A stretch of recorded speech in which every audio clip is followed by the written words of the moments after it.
Tutti pregati per posto, grazie.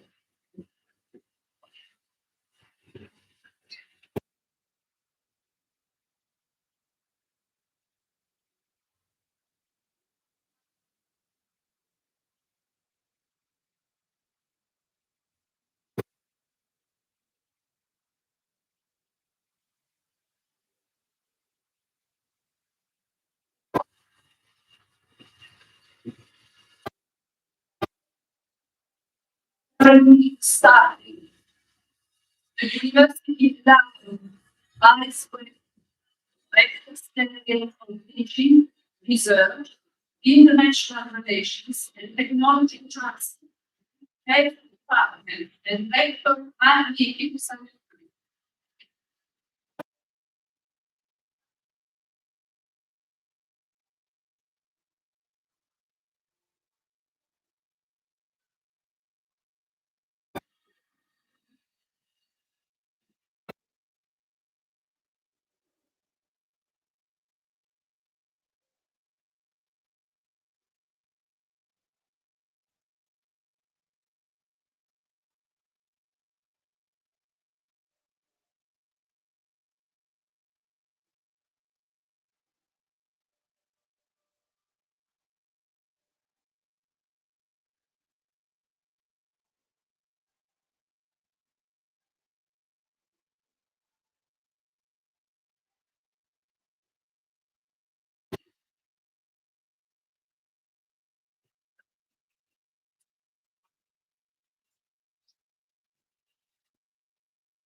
Would you sit down, please?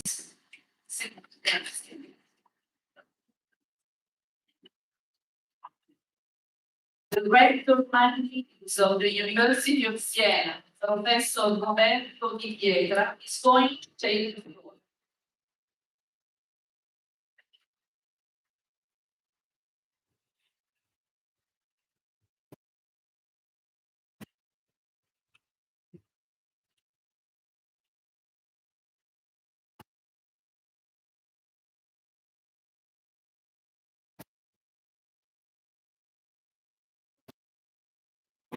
Ladies and gentlemen, I'm really pleased to open this ceremony of the University of Siena. At the opening of this ceremony, I have the opportunity to extend my greetings and heartfelt thanks to the authority present. A sincere thank to all those who have worked on the organization of this ceremony.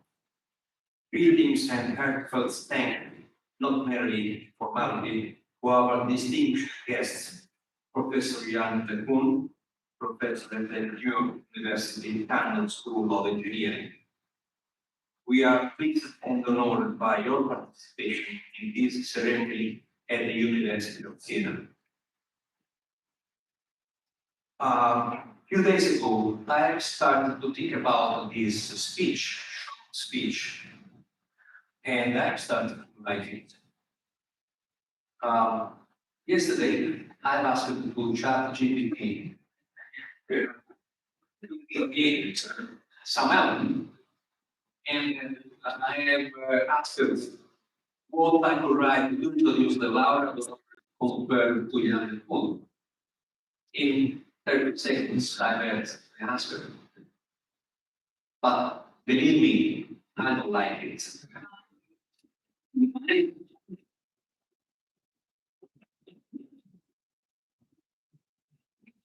My speech, in my opinion, is better.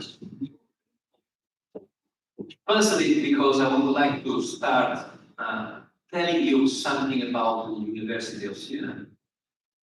The University of Siena is one of the oldest universities in the world, with nearly 80 centuries of history. The first document dates back to December 26, 1140. We belong to the group of the oldest 10 universities in the world. The place where we are today was built up 1 century after the establishment of the University of Siena. It was in the 13th century, 1343. Our university is inseparably linked to its city and its territories.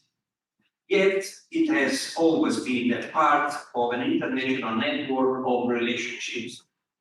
Its first students in the 13th century were also foreign students of German origin.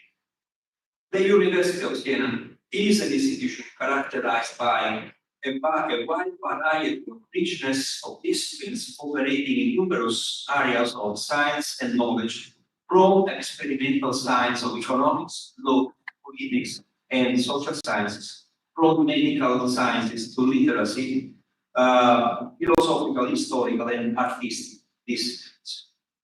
The University of Siena boasts numerous excellence in various fields of knowledge, from humanities to history, from life sciences to medicine, from social sciences to engineering. These excellences connect us to the cultural context, the business world, and the productive system, both locally and internationally. In the specific field of engineering disciplines, we have a recent history that has quickly taken root, especially in the field of computer engineering, informatics, and, of course, artificial intelligence.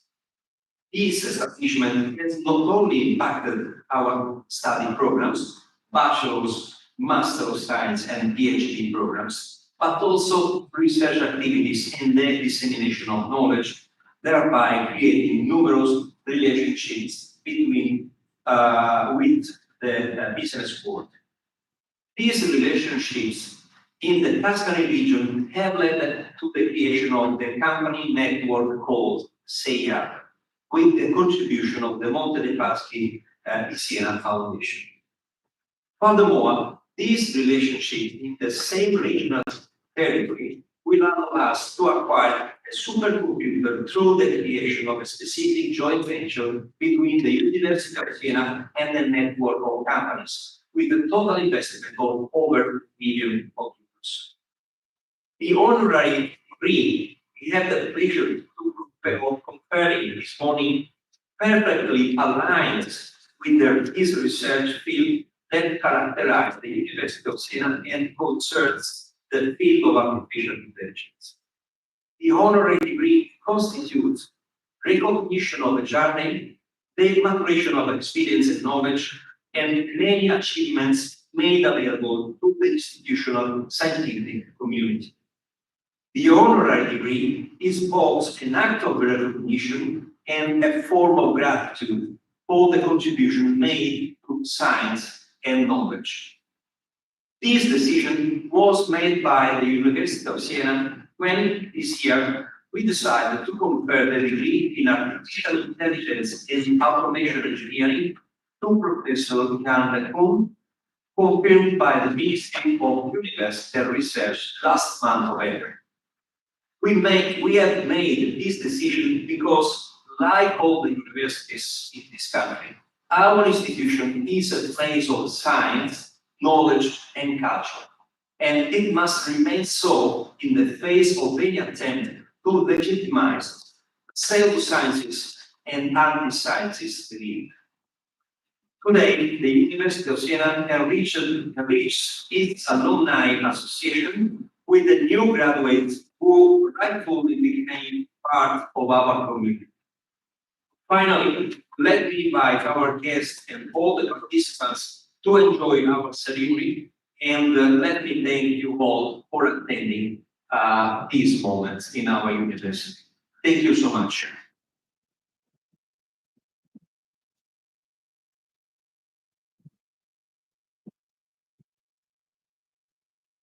Professor Valerio Vignoli, Head of Department of Information Engineering and Mathematics, is going to take the floor and read the motivation for the University of Siena to confer an honorary degree in Artificial Intelligence and Automation Engineering to Professor Yann LeCun.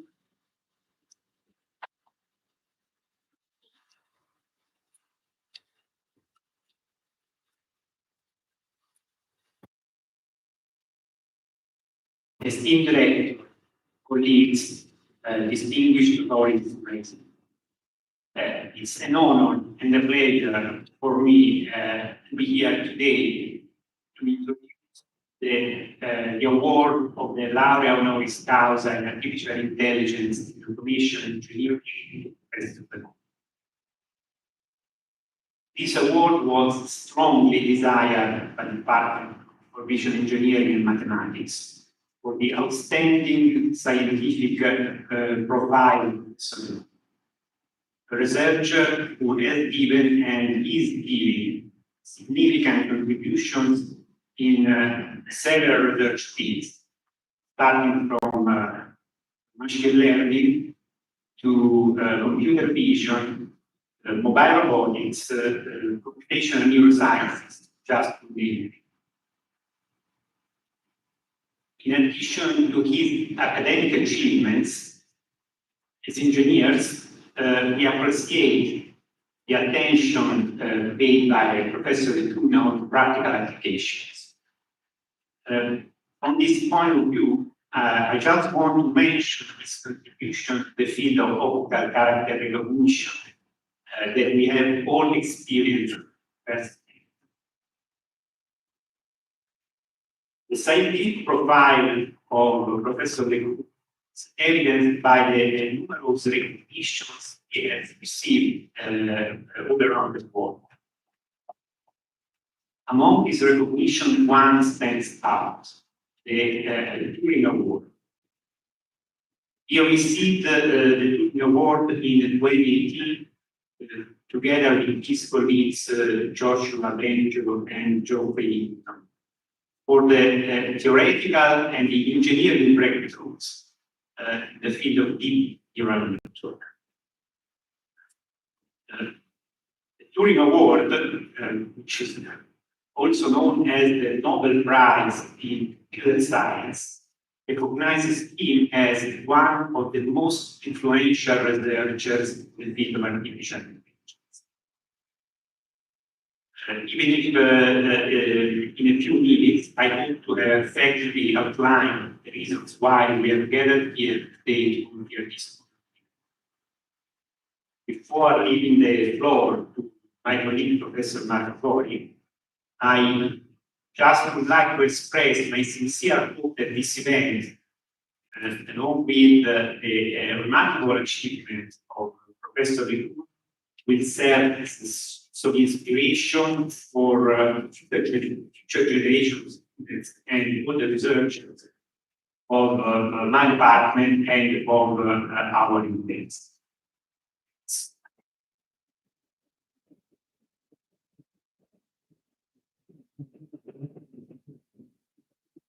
Professor Marco Gori of Department of Information Engineering and Mathematics is invited to reach the dais for the laudatio.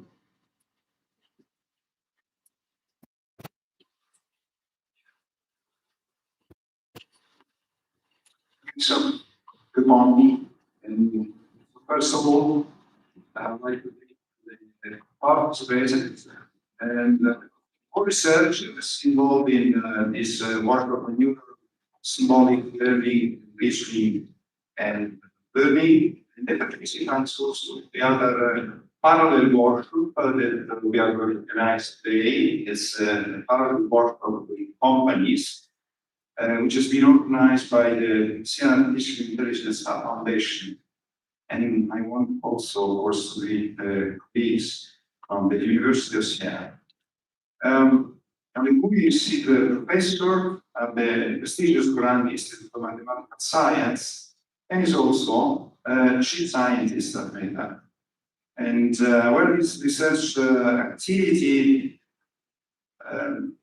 has been providing a crucial contribution to the foundations of the overall field of AI. And that has provided also an impressive impact in companies and society. As previously mentioned by Professor Vignoli, was one of the most distinctive achievements is this Turing Award that is received, but there are many other achievements during this time.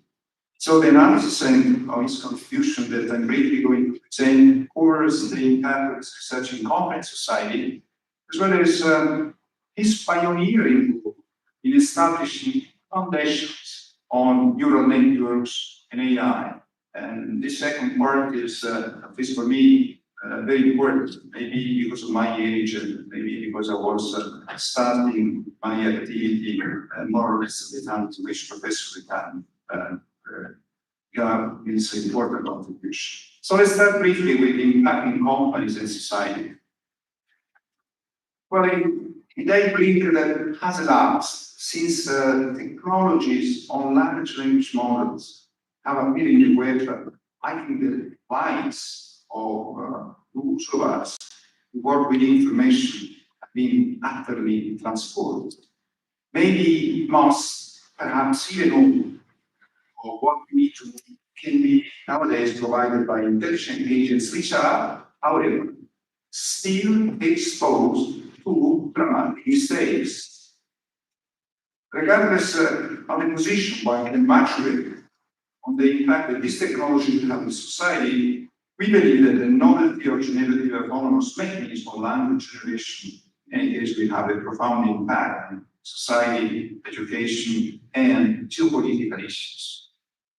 But the explosion of interest in artificial intelligence, I think, is well beyond recent achievements such as the impact in other fields, including speech, vision, robotics, automatic navigation, has been changing our life. The adoption of artificial intelligence for climate prediction, and especially the impact in medicine and biology, can dramatically contribute to the improvement of the quality of climate. Now, if you count the scientists who have contributed most to this development of AI on the fingers of one hand, I think you cannot exclude Professor LeCun. Spending fruitful activity at Bell Labs by focusing on neural networks and learning algorithms and providing at the same time, I think, an extraordinary evidence of engineering skills. A remarkable example, which was quickly also mentioned by Professor Vignoli as a type of kind of research, concerned printed and unwritten text. So the technology, which was based on graph cluster networks, was licensed by specialist providers of bank systems, such as National Education System, and it was massively used in the United States. Now, interestingly, the technology behind these systems, for people like me who teach machine learning from years at the university, connect immediately and really might a popular NIST unwritten character recognition database, which is now associated to his name, that is, again, widely used in machine learning courses all over the world. So he has been playing, I think, a primary role in the conception and evolution of large language models and overall of generative AI. Could be have a look at the large language models of Meta, for example, the popular Llama model. And overall, I would say that throughout his career, he has built a very high-profile reputation for converting ideas into technologies. That's probably one of the most simple way of distinguishing Professor LeCun. Let me now quickly tell you about his pioneering role in the foundation of deep learning and artificial intelligence. By and large, his most impactful contributions came in conjunction with the explosion of deep learning. Is widely recognized as one of the major protagonists behind the discipline, behind the technological impact. He has been one who has proposed deep convolutional neural networks, a class of neural networks that has become likely the most popular architecture in real-world applications. On 2015, together with Jeffrey Hinton and Joshua Venture, he published on Nature a seminal paper, deep learning. This has been having an impressive influence in artificial intelligence and cognitive science. And among others, it has given rise to a lot of applications in the field of engineering, medicine, and biology. As yet, the paper has received as many as 66,000 citations, Scholar Google citations. Roughly speaking, we are talking about 35 citations per day. The paper discloses the importance of the rich internal representations that are developed in deep neural networks, which is in fact one of the secrets for boosting of performance that we have experimented in the last decade. Now, I like also to mention, the pioneering role that Professor LeCun played on the foundations of neural networks during the so-called first connections. Okay. So the first connection this way is typically marked in the mid-80s. And in order to better grasp the crucial pioneering role that is played in AI, one should bear in mind that in the 80s, the connectionist approach was quite marginal. For example, one of the classic textbooks in artificial intelligence by Patrick Winston from the Massachusetts Institute of Technology, which at that time was regarded as a sort of Bible for the discipline, reserved a backseat position to the overall field of machine learning. Academic life for scientists who have decided to follow the area of neural networks was not easy at that time, since the field was regarded as peripheral to AI, which was quite peripheral also in computer science. This minor relevance of the field was mostly perceived in Europe and surely in Italy. On October 1988, I met Yann LeCun at the international conference Connection is in Perspective. One of the first events, we marked the tomb of what is often referred to as the first connection is way, after the entire period following the publication of the seminal book Perceptive by Christian Parker. It was immediately clear to me that, despite his young age, Yann was destined to be a protagonist in a new field of research that I too had fallen in love with. He presented a paper entitled Generalization and Network Design Strategies, where the notion of receptive fields and wave sharing that are massively used for deep convolutional networks were already clearly introduced and successfully experimented at that time. When considering their contribution to science, I believe that in addition to the widely accepted biometric indicators, one should be able to identify a few distinctive achievements. There is no doubt that Professor LeCun has had a primary role in both backpropagation and convolutional neural networks, that have changed the face of AI in the last decades. Professor LeCun began sailing against the wind of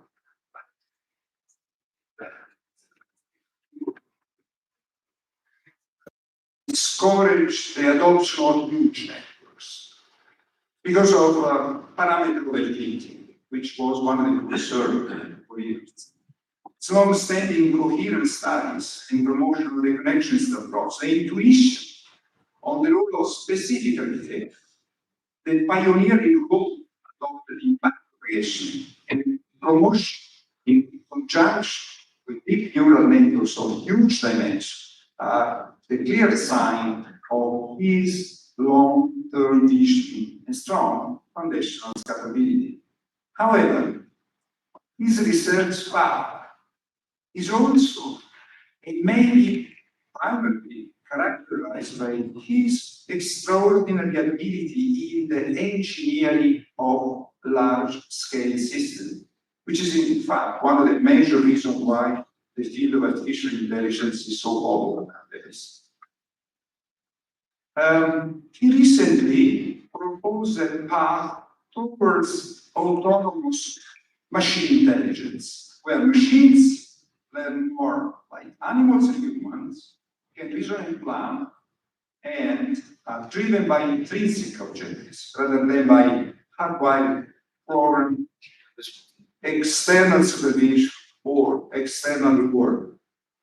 These studies arise from his claim that scaling up on neural architectures, like in current large language models, is not enough for capturing many interesting and subtle aspects of human intelligence.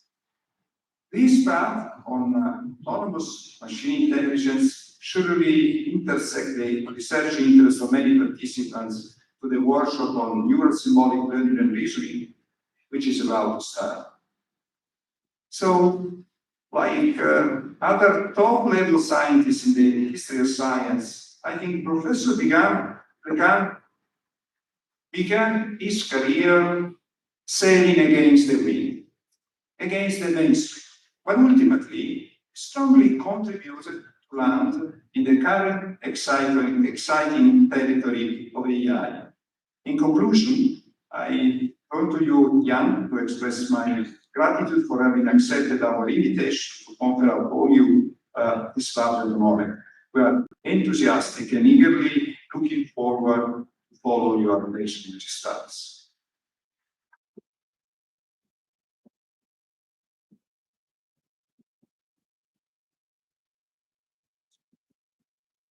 The group of young invited to reach the dais and deliver his dissertation entitled The Present and Future of Artificial Intelligence. Thank you very much.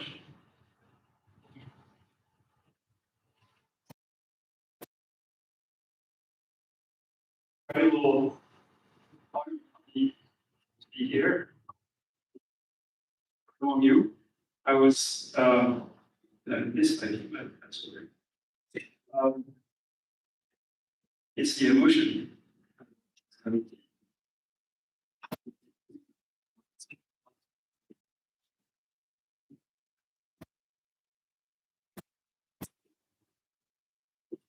So thank you so much for this very fact that you and Marco know each other for 35 years now. And this is me.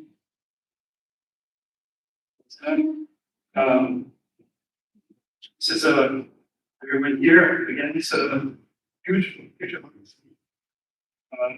real pleasure to be here. It's a beautiful site.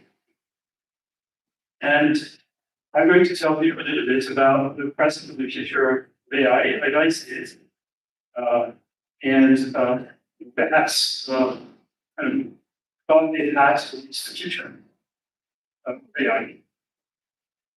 Okay, so today AI means machine learning, and if there is something that I think is as one expressed as being as a part of my career, it's the idea that build intelligent systems it's very hard to just write it from scratch, write a program that is intelligent. What you can do is imitate, to some extent, get inspiration from biology and get machines to make themselves intelligent through learning. And observe biology, every biological system that has a brain is capable of learning. In fact, even a lot of organisms that don't have a brain are capable of learning adaptation, but really what characterizes biology is the ability to learn that. So perhaps because I did not consider myself smart enough to design an AI system from scratch, I decided that AI systems should design themselves. And started working on machine learning. At the time, in the early 1980s, actually, that machine learning did not actually exist as a field, and was viewed as safe. In fact, most of the efforts of machine learning were not viewed as part of AI, viewed as part of statistical recognition or additive filters or these fields of engineering, but they had disappeared as a kind of approach to AI in the late 60s. And so this was a very low time for a few years until the late 80s when interest in neural net was revived. But really today, AI is machine learning. And there's really three paradigms of machine learning that exist today that are being used. Practice or just research. One side of learning is reinforcement learning. And reinforcement learning, you put a simulated system in a situation, and the way the machine learns is by trial and error. It tries something, and then gets an indication from the environment or from the teacher as to whether the algorithm used was good or bad. If the number of outcomes that are possible is very large, this process is extremely slow. People thought at first that reinforcement learning was a model of biological learning, but we realize now that it's not. At least it's incomplete because it's extremely efficient. So it's useful for games, because in games we can get a machine to play millions of games against itself, essentially. But in real life, trying to blocks, for example, it's too slow. The second type of learning, which by far was the main workhorse of AI until recently, or machine learning for the last 10 years perhaps, is called supervised learning. So supervised learning, this is what has been used for training a machine to recognize things, for example, or translate from one language to another, or for speech recognition. And there you tell the machine what the correct answer is. You wait for the machine to produce an answer. If the answer is correct, nothing is correct. Tell the machine here is the correct answer. Modify your internal structures so that next time the same training example is an answer that is closer to the one we want. And that's much more efficient because you're giving more information to the system. And then there's a third learning, which basically has become dominant over the last few years. And you see examples of this in generative AI, but there's other ways as well. That's called self-supervised learning. So something I've been advocating for something like 8 years or so, which is the idea that the system is not trained for any particular task other than capturing the structure of the data that it observes. For example, by predicting the future. Okay, so we'll show the system a piece of a video and ask the system what is going to happen next. Or show a system a piece of text and ask it to predict the words that are coming next. This is the way large language models are trained. So you don't need to have a task, you don't need to label anything. The system learns to kind of represent the internal structure of the data by just predicting it.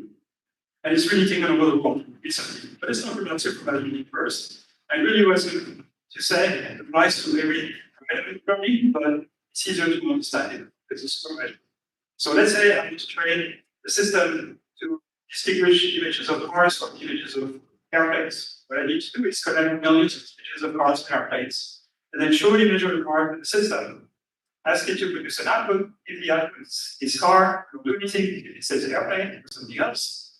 We adjust the knobs on the system, represented those actual physical here, so that the output gets closer to the work you want. I mean, this is brilliant examples, immediately possibly. And in the end, the magic of machine learning is such that the system essentially learns the concept of a car versus an airplane and is able to recognize cars and airplanes, even for example, 17 people. And this works really well for images, but also for speech recognition, for translation, for longer recognition. Mathematically, the way we represent this problem is the problem of mathematical optimization. So we can represent the distance and literally get into mathematical volume. We basically measure how well the system is performing by measuring the distance of the output the system produces with the output that we want. The distance, we usually over millions of examples, and that is a single value that we call a loss. What we need to do is adjust the internal parameters of the system, the knobs that I was representing on the previous slide, so that we find the value of those parameters that minimizes that loss, so that the system most of the time serves the correct output. And we do this through a very simple algorithm that is Newton called gradient descent. So essentially, imagine yourself somewhere in the Italian Alps, and there is fog. You're lost in the mountains, and you're trying to look for the valley, for the village. There's fog, you can't see anything around. So what you do is you turn around, and you figure out which way goes downhill, and you take a step downhill, and you keep taking steps downhill until you reach the valley. That assumes a very smooth landscape, which of course is unlikely to be the case here, but here we make that assumption. So the question now becomes, how do we compute this direction, this descent? That's where the backpropagation algorithm comes in. So what do we put in that box? What are those parameters are we going to adjust? So that's where we got inspiration from biology. This is an inspiration that goes back to the 1950s. In fact, perhaps in the 1940s. The idea that intelligence is an emergent phenomenon in the brain due to the interaction between a very, very large number of very simple elements, namely the neurons. So the neurons in the brain, if you simplify the function of them, basically compute a very simple function, basically a weighted average of the inputs, or weighted sum of their inputs, and then compare that weighted average to the threshold. Is larger than the threshold, then the neuron gets activated. It's deactivated. Mathematically, it's very simple. Basically, you just have products and additions, right? So take a bunch of other neurons, compute their distance with weights that connect one to another. Then compare that weighted sum to the threshold. It's above the threshold. And with the weighted sum is below the threshold at 0. Very, very simple. The only operations you need for this are multiplication, addition, that's it. If you can do billions and billions of that per second, or trillions of that per second, you can run very much neural net really fast. And that's basically what a neural net is. So it's called deep learning because you build those systems by stacking multiple layers of those systems. And those systems may have billions, hundreds of billions, and starting to get into the trillions of those adjustable parameters, which are the weights that connect to those points. So the way this works is you put an input, compute the output of the network, tell you the output it's supposed to produce, and then figure out in which way and by how much to adjust the parameters in the system, the weights that connect each of the neurons, so that the output is closer to the. And that's done with the backpropagation algorithm. Ignore the parameters. They're basically a transcription of something invented by Leibniz order with Newton or chain rule. It's basically, how you create a derivative of a function of a function. It's very simple. So nothing very sophisticated in terms of mathematics, but it's really powerful when you apply it wrong. And basically, the idea is that propagate signals backwards in the network to indicate in which direction and by how much to adjust each parameter in the system so that the output is constant and the reverse function is communicated. Okay, so then the next question is how do you organize the tools so you connect them with each other so that the system can usefully solve a problem, like let's say image recognition, in this case, image recognition. And that's where the idea of convolutional network comes in. So this is something I worked on in the late 1980s. And we started working on it then. And basically, the architecture of how the convolutional net is organized is inspired by the structure of the visual cortex in mammals. Mammals in any animal that has vision, neurons in the visual cortex are connected to a small area in the visual field and detect very simple. Okay, here we go. On the input. And that motif detection is replicated everywhere. That's mathematically that's what correlation operation, which is networks.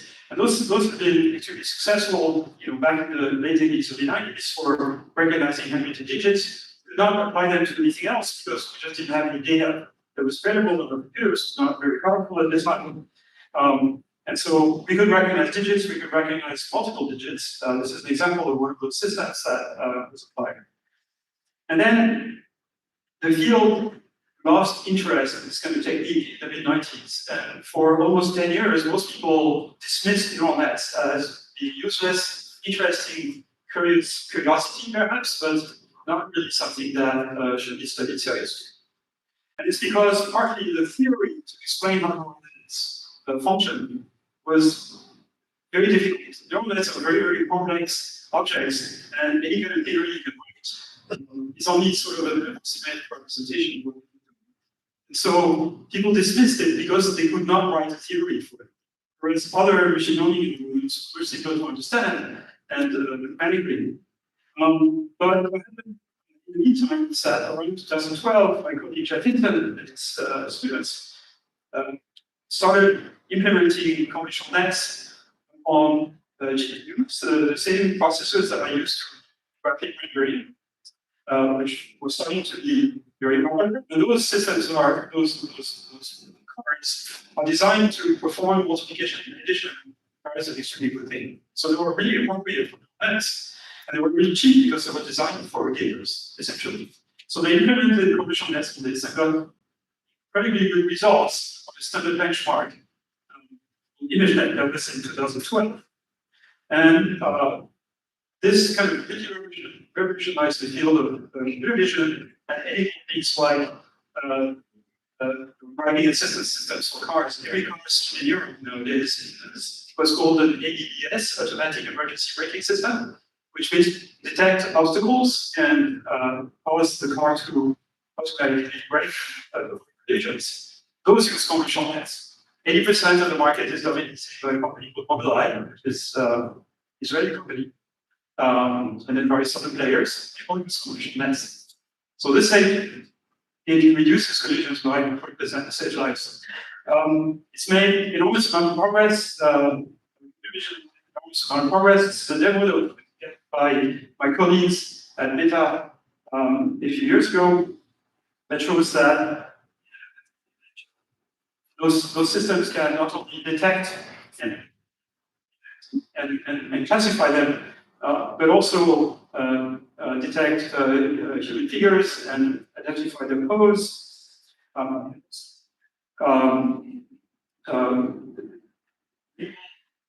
Label the also label every object and every region in the image with the category of the object it belongs to. This is called instance segmentation or panoptic computer vision. So the performance of the system is incredible nowadays.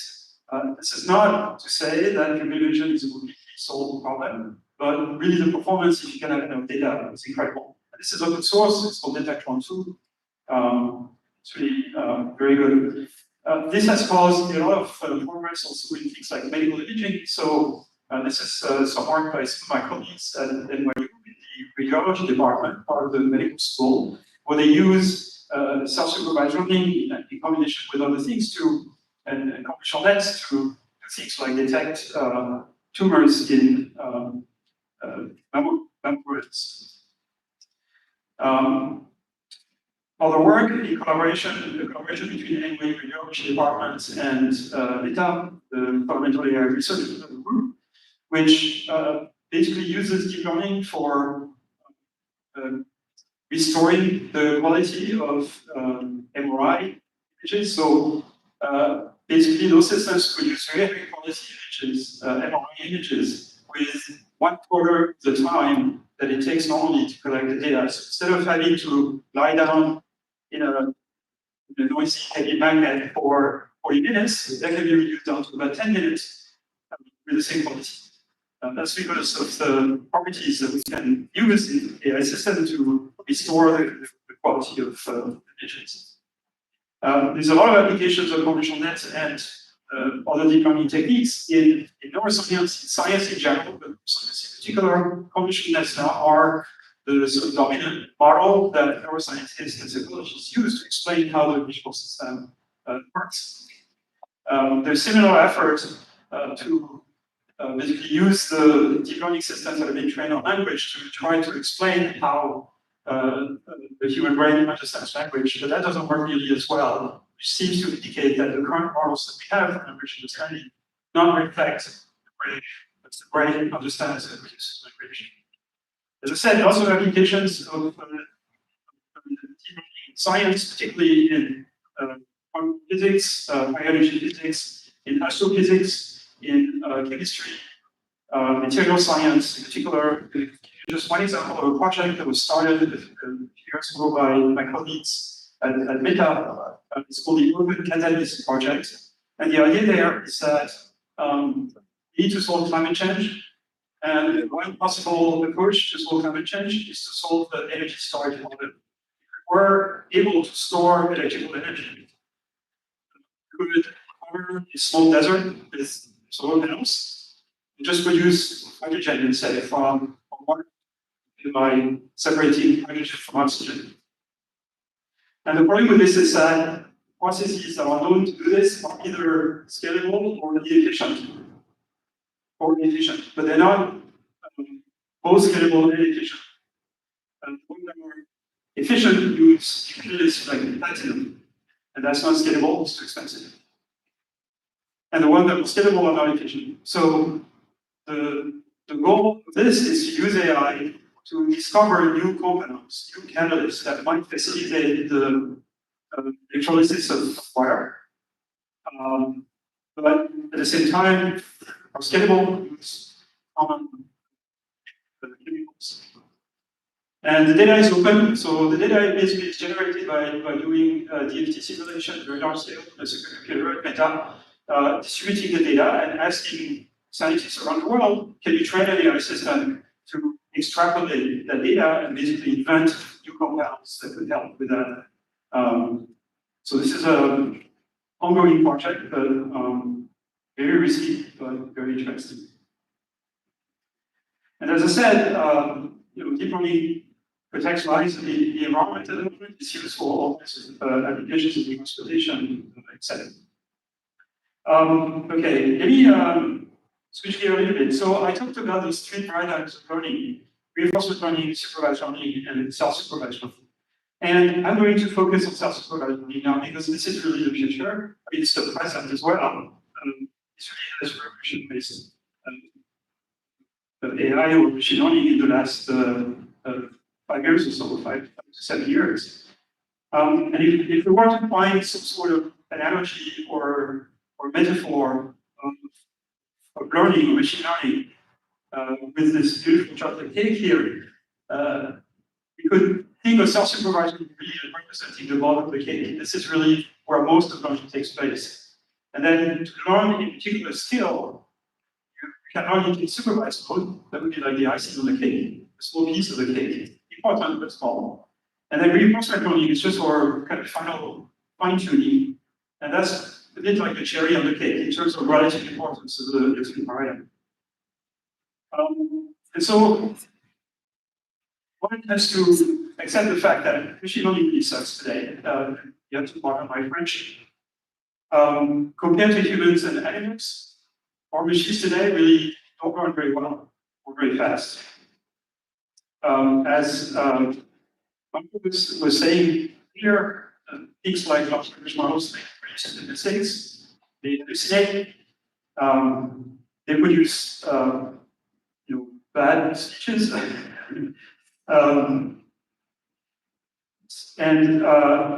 When we compare this with humans and animals can learn new tasks really quickly with very few trials. We understand how the world works. Animals do as well. Humans and animals have what we call common sense, and current machines don't do.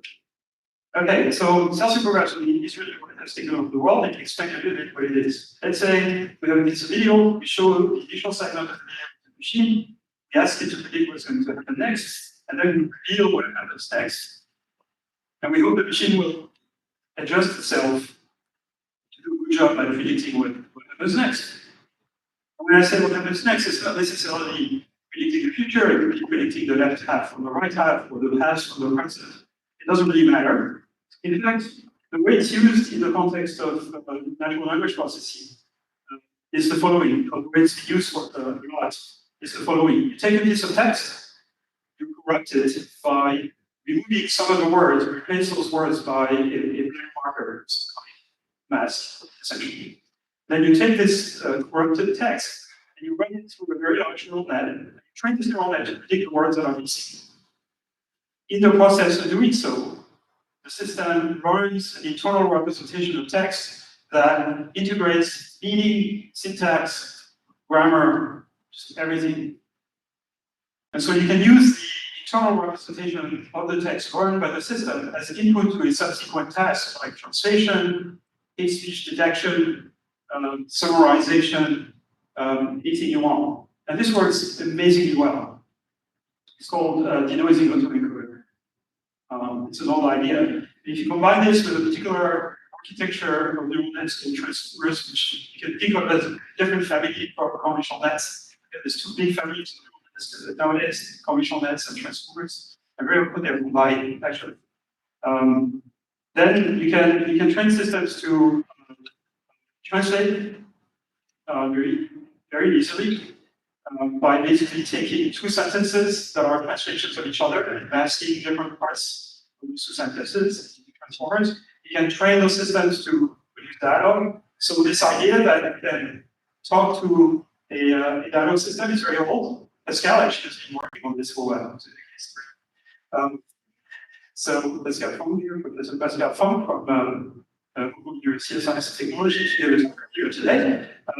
Dialogue system is an old topic, but it's made a lot of progress in recent years, partly because of self-supervised learning applied to text. One particular application of this is for dialogue system. This is actually several years old. It's a system put together by my colleagues called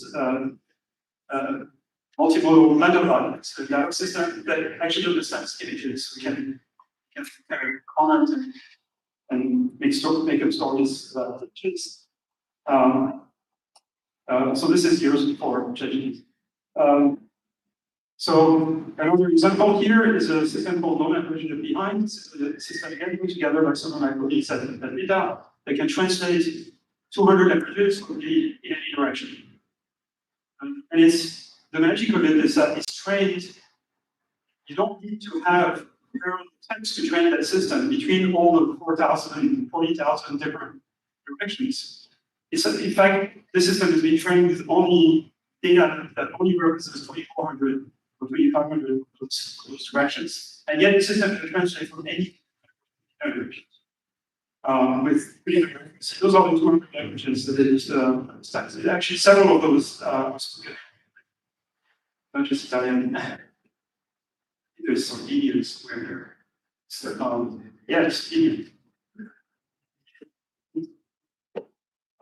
So 200 languages represent actually a pretty wide range. But it's spread here all the several hundred, like 700 big languages, so spoken around all the thousands of dialects.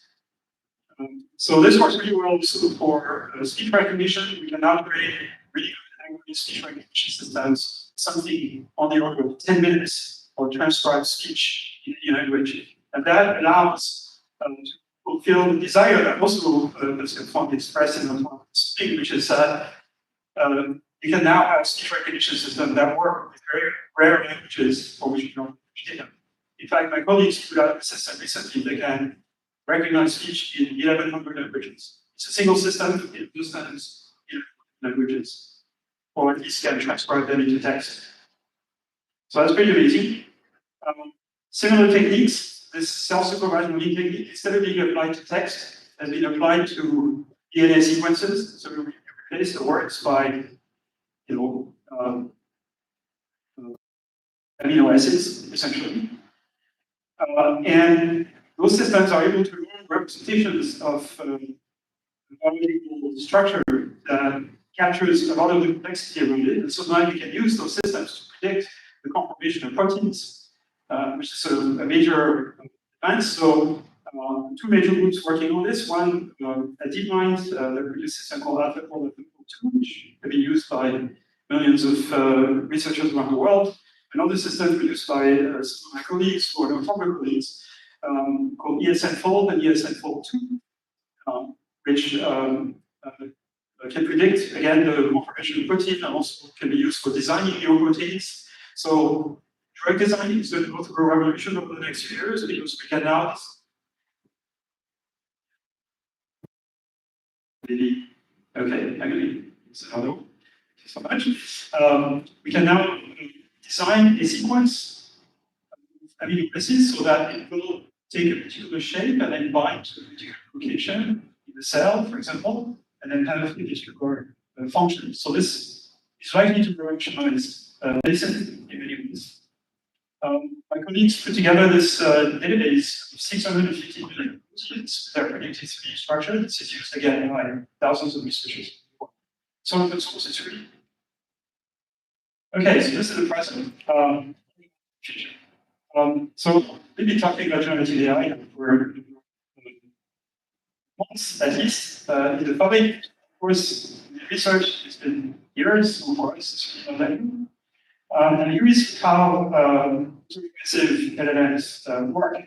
We train them as that you take a piece of text, mask the last word, and you train some gigantic neural net to predict the last word in that text. That window of text is a few thousand words, which are sub-word units. And once the system has been trained, this may be a system with billions of parameters, or just billions.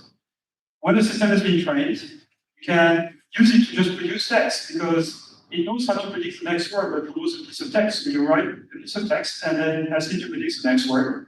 And then you inject that next word into the input and ask it to predict the next word. Then inject that to the input and then keep going. It's called autoregressive prediction. It's an old concept from statistics and signal processing, but it's the same, really the same idea. And those systems are amazing in many ways, in their ability to really understand the content of text and be able to answer questions. But in many ways, they make various mistakes, and that's because they don't have any experience in this world. They only train text, and most of human knowledge actually has nothing to do with language. It has to do with our experience of the physical world. And so those systems are extremely limited in their intelligence. And nobody knows about ChatGPT because it's a product. It's been one of the prototype systems that have been produced for years, including several years before that. So they don't have anything like human intelligence. To get them to work, you have to train them on something on the order of 1 to 2 trillion words of token, again, sub-word units. That's basically the entire internet, the entire public internet. To read this quantity of text for a person reading 8 hours a day at average speed would require 20,000 years. Babies, young children, learn language, a tiny amount of exposure to language. And they are much smarter than any of those systems. They can't pass the bar exam because they haven't read all the text that's relevant. But in terms of raw intelligence, they're much smarter than any of those systems. Because we're already here human level intelligence today, to realize that. And those systems can hallucinate. So for my colleagues made a tool copy. They trained a large language model and say, did you know that Yann LeCun dropped a rap album last year? We listened to it, and here is what we thought. And then they let the system kind of predict the rest, right? So the system obliged and wrote a critique by an alleged rap album. Which you can read. It's hallucination, obviously, I don't this at all. It's a music, actually, something more. I believe the jazz, but it's terrible. So it's like, it's like the same thing. Jazz at home, something. They say, yeah, we tried. It didn't work because there's just not enough data on the internet of jazz reviews. And that made me extremely sad. So those are two aggressive LLMs. They're really useful, they're exciting. There's a lot of applications for them that will reach about in the next years. But really, they suck. They're nowhere near human intelligence, and we need to reach that gap. So a lot of people, and we're fooled by their fluency, right? They think that we're intelligent because they speak, but really they don't. They have some level of intelligence, but not anywhere close to what we. And so, in fact, I wrote this philosophy paper last year with my colleague Jake Murphy, who's a philosopher, and about the fact that virtual human knowledge is always brings to the physical world.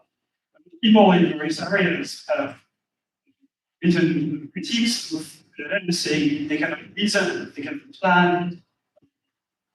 All the systems are capable of doing it, but they're not capable of running. So that's a big question. One of the challenges I think that we're facing for the next few years in AI is to reconcile the ability to reason and plan, which classically AI systems before machine learning were capable of doing, but basically capable of running, no need to reason, no need to plan. You don't want to do this, but I can. So I'm going to be very towards artificial intelligence.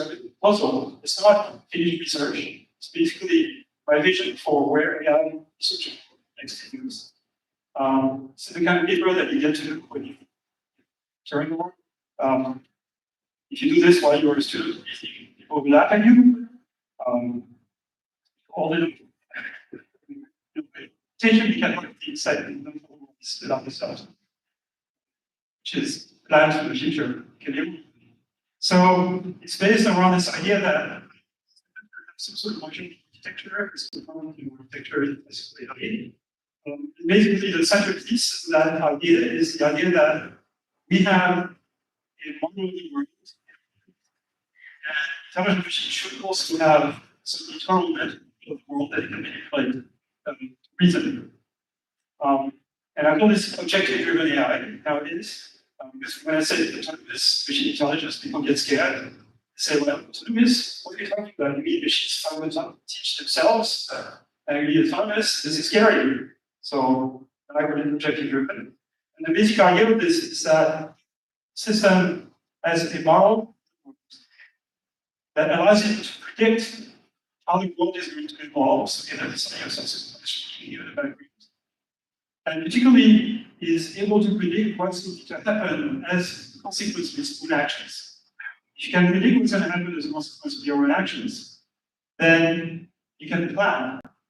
Right? So if I want to get a drink, we need to get a glass out there, then we need the cap in the bottle, somewhere in the glass, and then probably put the glass here because I know it'd be stable.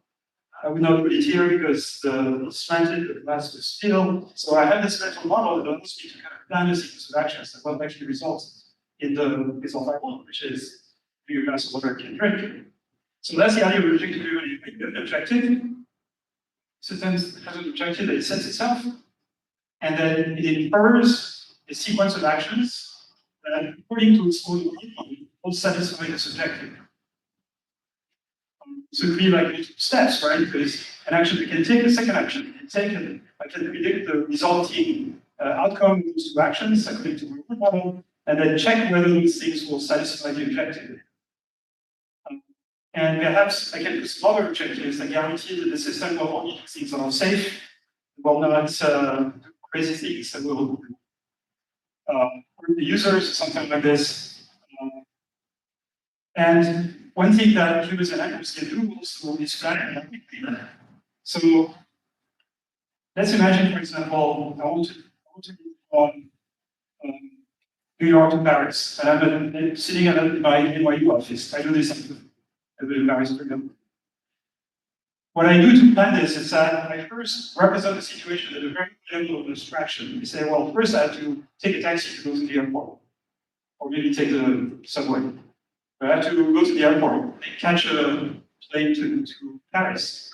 And I don't need to know any of the details about this. I don't need to go to the airport.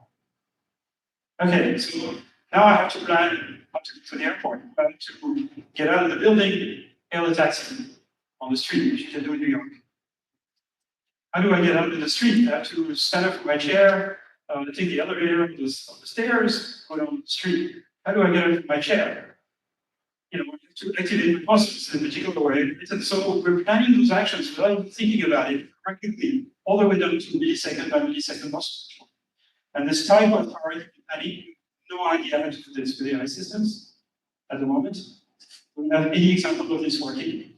The missing piece is the ability to learn arithmetical models that represent the state of the world and can allow the system to predict the consequences of these actions at multiple levels of abstraction. So I'm heading towards the end. So this leads to a new type of architecture for large language models, which I'm not going to go into. But basically, we allow those systems, instead of producing one input to the other recipe, like current systems, those systems will be able to plan their answers and will be able to guarantee that their answers are safe in many ways, like observe some guardrails. And we're working on this. I can't give you an example of how it works because it's still very early. So let's skip ahead a little bit. So one thing that we're working on is model this type, train a system to run more words than some video. And this is using the in fact, something that is not generative architectures. We call them Java, which would embed in predictive architectures. And I don't have time to go into the details of this. Actually, I don't have time at all, I guess. But maybe just give you the gist of it is the basic idea that instead of predicting exactly all the details that are going to happen in the video in the future, you're training the system to predict an abstract representation of what happens in the video. Okay, so for example, if I take the video of this room, where I point the camera here, there's no way that the video prediction system can predict all the details when this half of the room looks like.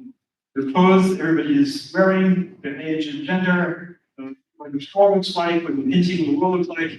There's no way those details can be predicted, but I can predict that there's probably going to be people sitting in chairs. So at a high level of abstraction, I can make that prediction. It's going to be pretty accurate, just not going to have any details.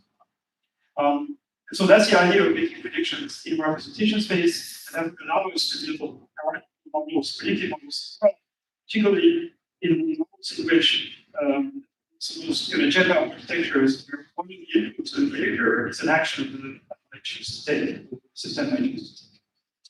So,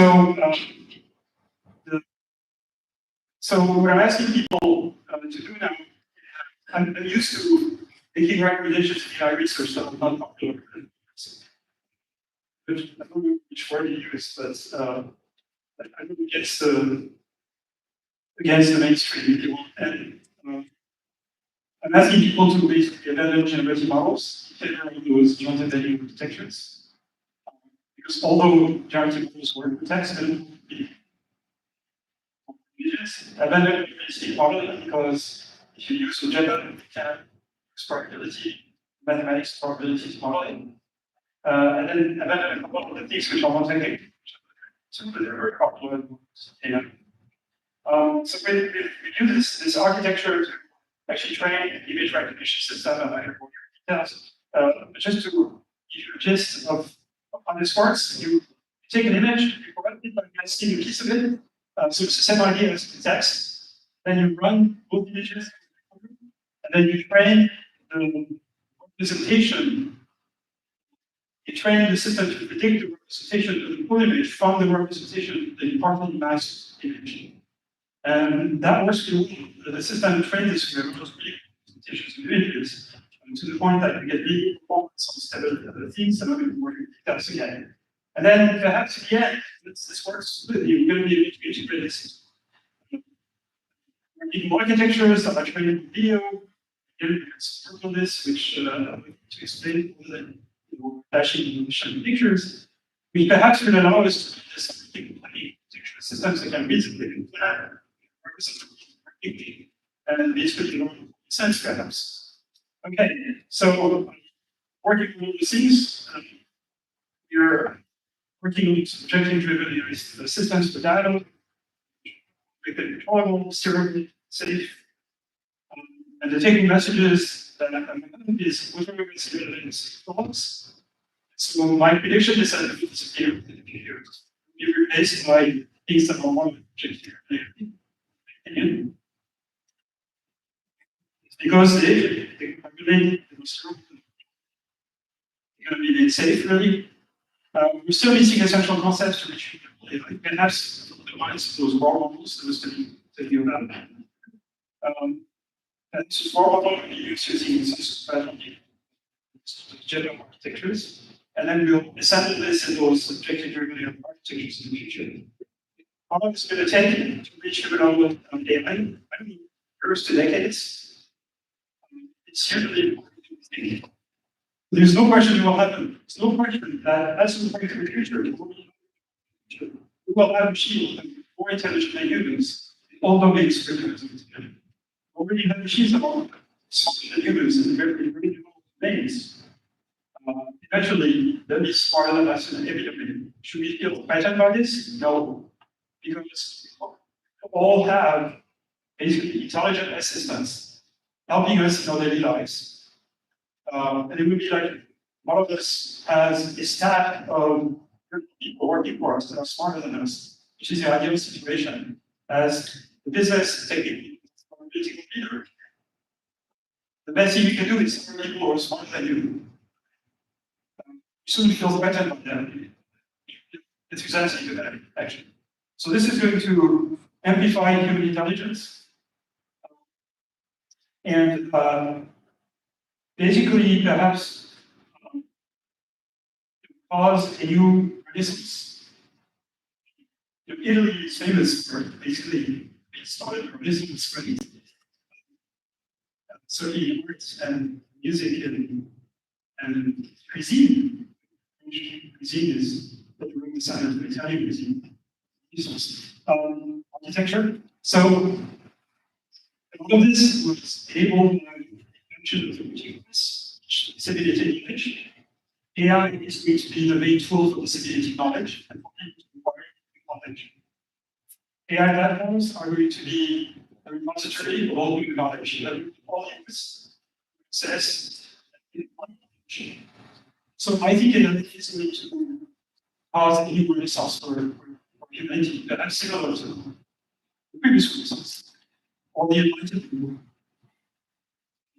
So it's a very positive, optimistic view of AI, very different from the pictures that sometimes it's painted in the press by some of my colleagues. The dangers, they are dangers, those dangers are similar to the dangers of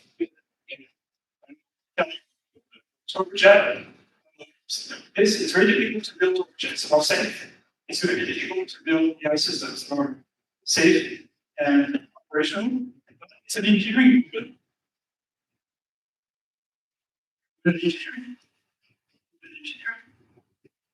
Engineering school. So once we take this, but I think the future is a point that Pascal made in the keynote this morning.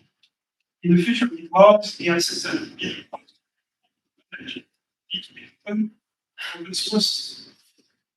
They need to be fine-tuned through crowdsourcing language like Wikipedia. And this is incompatible with any recommendations.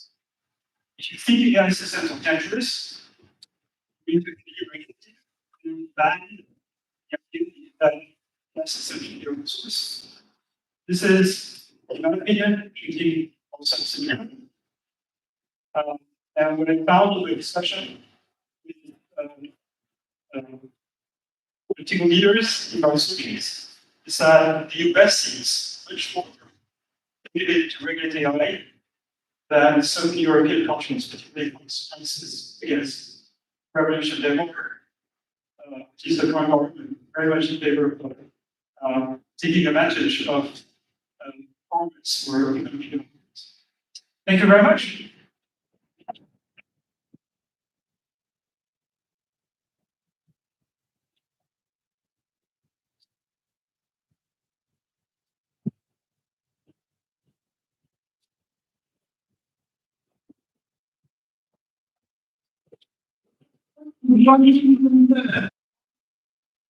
Artificial intelligence and automation engineering to Professor Yann LeCun.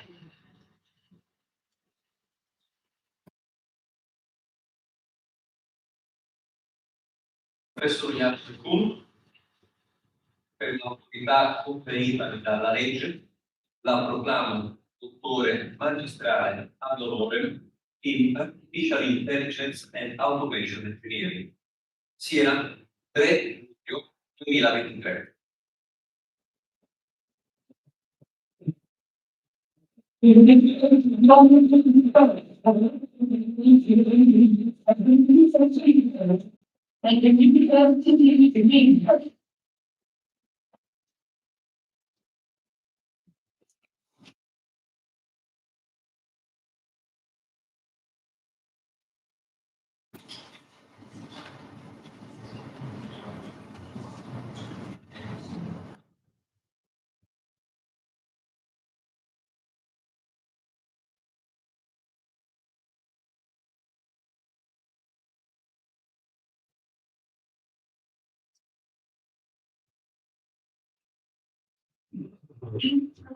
Authorities, guests, and people present. The ceremony for the conference of an honorary degree to Professor Yann LeCun is going to end. We are honored to have him in our academic community. Have a nice day.